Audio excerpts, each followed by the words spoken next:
Fimi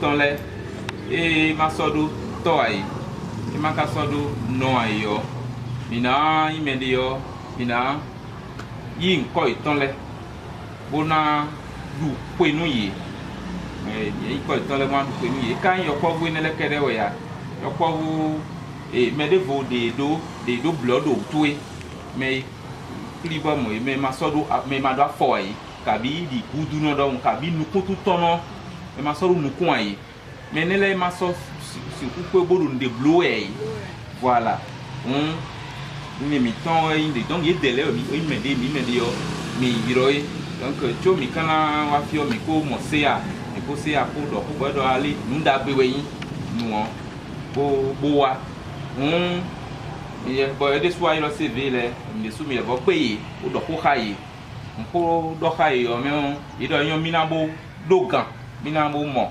bubu miado kambonu medo moleyo ina sikuwa luwasi teme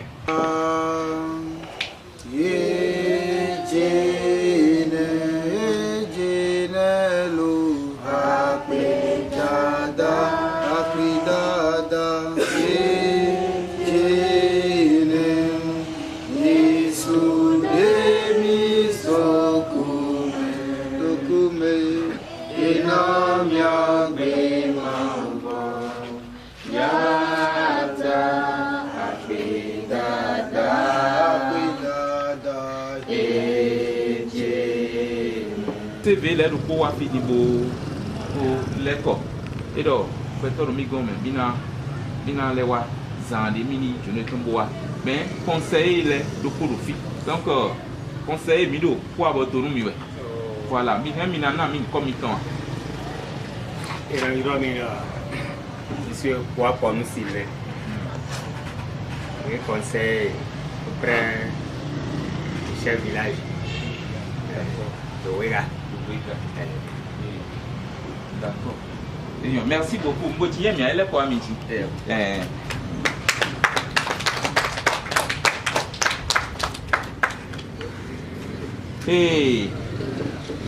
Vide de wa file yo mina doko abonu ye mina doko abonu ye doko wule mi loto mi le mi fon bon mi fon ganti ya me mi ton lelo ye fon ganti ya eyan ma wo poka mi ndo mi ni wa bonu mina doko gbenu mi e vi an vi nu mi ya aha eyan mo kwa ti pe doko bo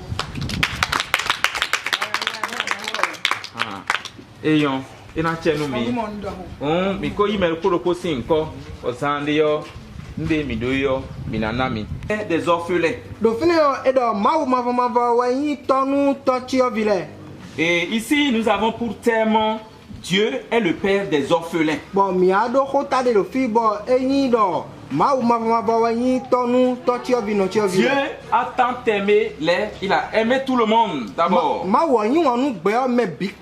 Et de surcroît, il a aimé, il a manifesté son amour pour la cause des orphelins et des personnes en situation de handicap.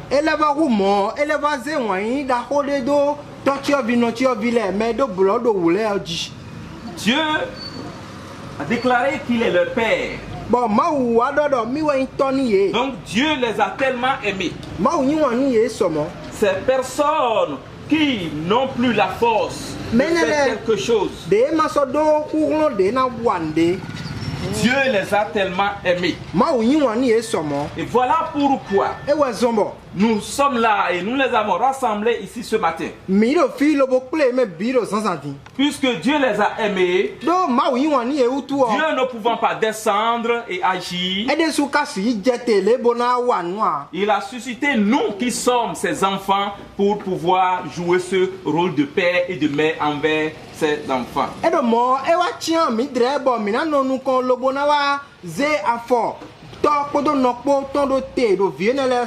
je voudrais préciser que nous ne sommes pas des politiciens, non. Ce n'est pas parce que nous avons un intérêt et ou quelque chose à prendre auprès de ces enfants ou auprès de ces personnes et de ces personnes en situation de handicap que nous vous avons regroupé. Non. Mi toko lo to bo nu dewe basi yakobo no le gon mi de alo medito iton le gon alo de mi play mi do de basi e gon e so mi do nu lo le blo ya e o. Mais nous sommes là à cause de Jésus-Christ. Lo mi do fi do Jésus-Christ wutu Pour que ces enfants puissent devenir quelque chose. bo nu vienne le ni wa yin nu de so Qu'ils soient des cadres dans e l'avenir. ni wa yin gbeto nu kundeji do so gudo me Dieu, ils sont aussi créés à l'image de Dieu. do e de suno le e da e do mauti akpajile me Et vous savez, nous qui sommes des humains, bo mi tun ami me yin gbeto le nous sommes des êtres qui négligent un peu ces enfants et ces personnes qui sont des handicapés. mi yin me de bo mi no do venu vi e yin tokyo vi alo bo do blo do ne mi ado venu e pere À part, et sinon, à part le père, le rôle que le père doit jouer, la mère, que le rôle que la mère doit jouer, après leur décès, il n'y a plus quelqu'un qui peut le faire comme cela se doit. nu e wa de azo e meji to ko meji no podo na wa we nde do gbegudu o gwenu e wa ku gudu o ni e wa pon me de so si u blo azo ne wa Dieu seul pourra susciter quelqu'un pour le faire. ma u do kono ge we si ku so alo me de bo ena wa azo ne do te to Ainsi, Dieu nous a suscité pour pouvoir subvenir à leurs besoins. Gbọmọ ma wa tí àmì bọ̀ mìíràn wá hùdónú mìíràn wá lọ́gọ́nù hùdónú ìtọ́ lẹ̀. Et nous voulons vous dire, vous qui êtes les parents aujourd'hui, Bọ̀ mìíràn lọ́nu mímẹ́yìn méjì tọ́ lẹ̀ do égbèjì et lọ. ces enfants aujourd'hui, Mímẹ́yìn vienne lẹ̀ do égbèjì. ces personnes en situation de handicap aujourd'hui, Mímẹ́yìn gbẹ́tọ́ bodo blọ́dọ̀ wúwe nílẹ̀ égbèjì. que Dieu vous a tellement aimé. Dọ̀ máwù ma fọmọ fọ eyín wọnú mi sọ̀mọ́. Dieu vous a aimé. Máwù yín wọnú mi. Dieu vous aime tellement. Máwù yín wọnú mi dín. Et il a donné son fils Jésus, Bọ̀ ẹ wá zé vitọ̀ Jésù Kristo. qui est venu mourir sur la croix Ẹ wá bọ̀ akúdó satiyan jí. pour que tu aies la vie, pour que j'ai la vie, Bọ́nu ànídó gbẹ̀ bọ́nu yẹn de súnmọ́ dó gbẹ̀. pour que chacun de nous ait la vie. Bọ́nu do kpọ́dọ̀kpọ́ mi tọ́ lẹ̀ mí ní dó gbẹ̀. Car Dieu désire notre vie. Do máwù dó gbẹ̀ mi tọ́ lẹ̀ bá wẹ̀. Vous savez, il y a beaucoup de choses qui peuvent se passer dans la vie de l'homme. Mi tún àgbẹ̀ nu gègé rẹ̀ náà jẹ́ ro gbẹ́tọ́ do kó sì Les gbẹ̀sán mẹ́. problèmes que peuvent traverser ces enfants orphelins des parents. Ẹ wù vẹ́ vi tọ́tíọ́ vi nọ́tíọ́ vi ẹnẹ́lẹ́ rẹ̀ náà wù vẹ́ mẹ́ rẹ̀ náà gbọ́n dín lẹ̀. Par la parole de Dieu, ils seront restaurés. Leur Bon. âme sera restaurée. Máwù kó ọ dálí ọ àní dàn ìtọ́ náà mọ̀ fọ̀jìlá dó dé. Leur âme sera guérie et être restaurée. Àní dàn ìtọ́ ẹnẹ́ mọ̀ àsọ̀rẹ́ gbọ́ lóbó náà mọ̀ fọ̀jìlá dó. Car il y a beaucoup de problèmes qu'ils peuvent traverser suite à la mort tragique de ses parents. Do wenu kú gba wá sọ méjìtọ́ ìtọ́ ẹnẹ́lẹ́ nu wù vẹ́ tẹ́mẹ́tẹ́mẹ́ dé bọ̀ ìrẹ́ ìnà gbọ́n mẹ́ dín. Et ainsi, par l'aide de Dieu, par la parole de Dieu, ils seront restaurés. Ẹ bọ̀ gbọ̀n alọ́gọ́ máwù tọ́ mẹ́ gbọ̀n máwù sí kú ọmọ ẹ̀ ẹ̀nà mọ̀ fọ̀jìlá dó yìí. Donc c'est un défi que Dieu nous a lancé et nous sommes appelés à relever ce défi. Fún gbé wọn dé wáyé bọ̀ máfọ̀máfọ̀ máwù yín sẹ́dọ̀ mi bọ̀ mìdọ́nà dé gbé wọn ẹ̀ Nous sommes appelés à contribuer à leur développement. mìdọ́nà dúàlọ́dọ̀ nukun yìí ètò mẹ́. Mais il faudrait qu'ils connaissent le Seigneur pour que le Seigneur puisse faire le reste de ses œuvres dans leur vie. Fún ẹ̀ka wa jẹ́ ká dọ̀ ẹni tún máfọ̀máfọ̀ máwù ọ̀bọ̀nù àzọ̀ ẹ̀kọ́ máwù náà bílẹ̀ gbẹ́sàn ètò Le mẹ́. Seigneur va les prendre en charge, Máwù náà wá wúlíbọ̀ níye s'occuper de chacun d'eux. ẹ̀ náà wá zé mẹ́dọ̀ kpọ́lọ́kpọ́ lọ́wọ́ náà À wúlíbọ̀ náà. travers cela, celui qui est muet peut retrouver la guérison. Gbọ̀n nù wíwá ni ọ̀gá li ọ mẹ́ manọ̀ dọ̀kọ́ mẹ́ manọ̀ sẹ̀nù ọ̀gá yọ ẹ̀ náà mọ̀ àzọ̀ ẹ̀gbọ́. Cette personne qui est handicapée peut retrouver la guérison. Mẹ́ dó blọ́dọ̀ wú ẹ̀kú àwọn akú àfọ̀mọ́ ẹ̀hán náà lọ́wọ́ mọ̀ bọ̀jìlá dó àzọ̀ ẹ̀gbọ́. Que les éclus en abondance fais tomber ta pluie sur nos vies.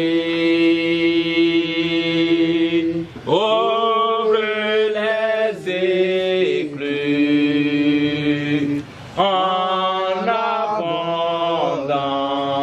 abondance. Fais tomber ta pluie sur nos vies. Baba, oh. Baba,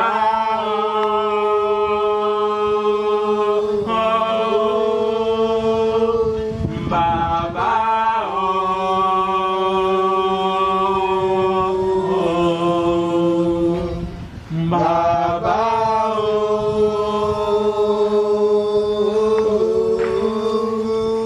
Donc vous voulez miaze par exemple ton Jésus a hein miaze par exemple ton Mozart do jibo mi akon voilà eyon ma on to nu mi donc Mozart ton jibo mi na ko de nu mi se a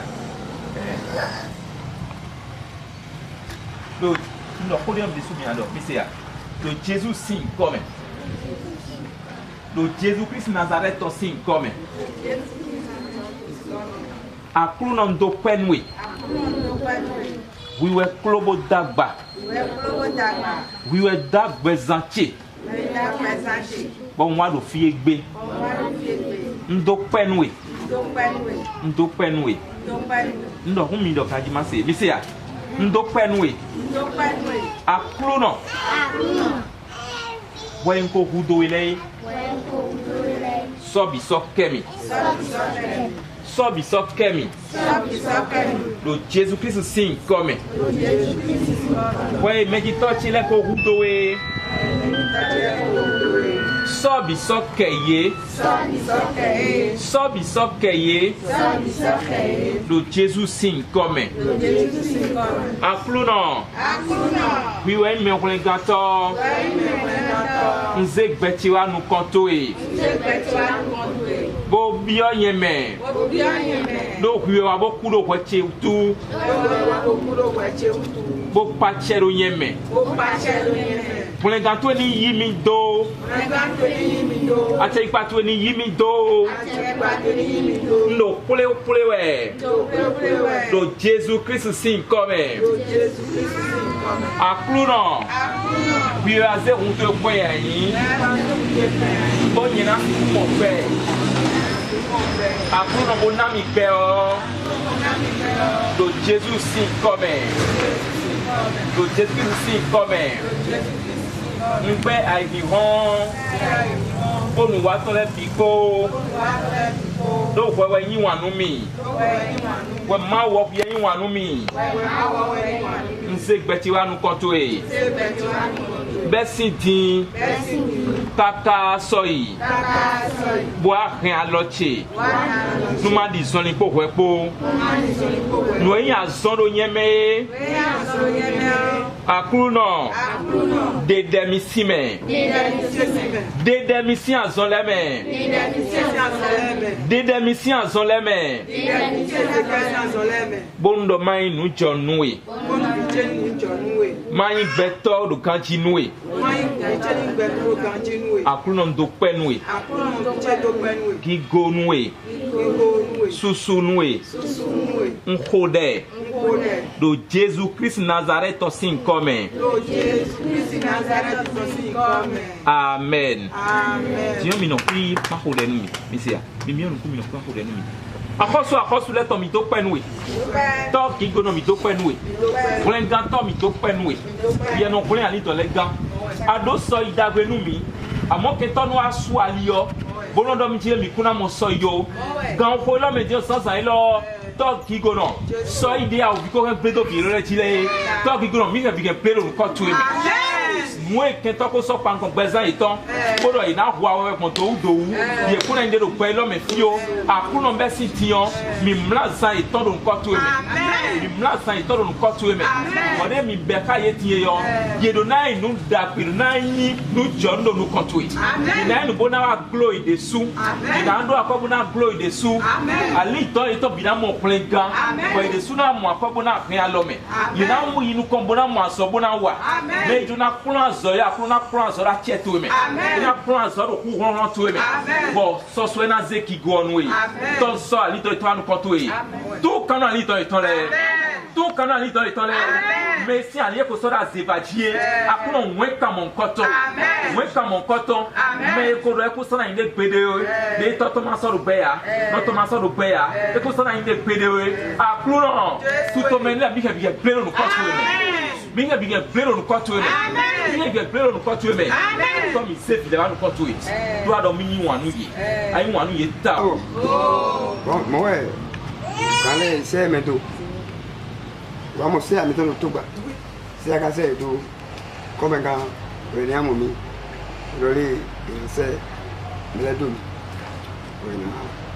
wana yo po mi ma do to ma do no le ya me do bro ru le mi ma do apo mi ma do ale na o te bo do ni e bo ni wa bo ni na mi e pe e ka to pe ni ta ga to bo ni lo me pa ni wa la to bo ni na chenu ka di se me do le na no ba lu to mi to ro le to pe mi ti su na wala ko da wa to e mi ka o se gbe no fi na ya Jésus de aso ya si la menu yi amen bi jo gbe sa ito bi jo Jésus amen o Jésus ni globo mi lo ni jiro ni jo no no dai la je ko ça va aller mon ami ça va aller car Jésus n'a pas changé.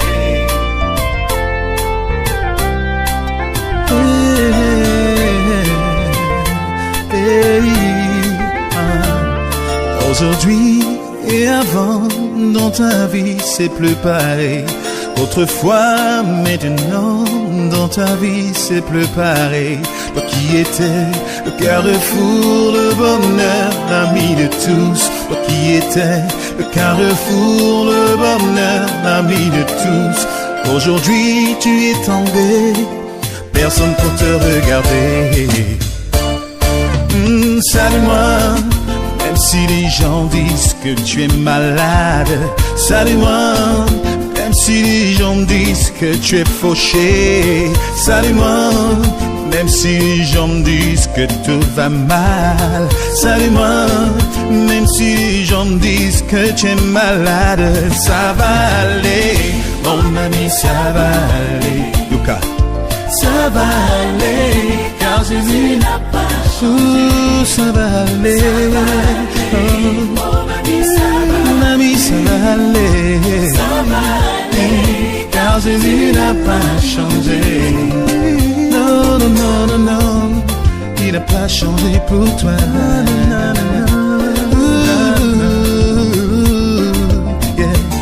Aujourd'hui et avant, dans ta vie, c'est plus pareil. Autrefois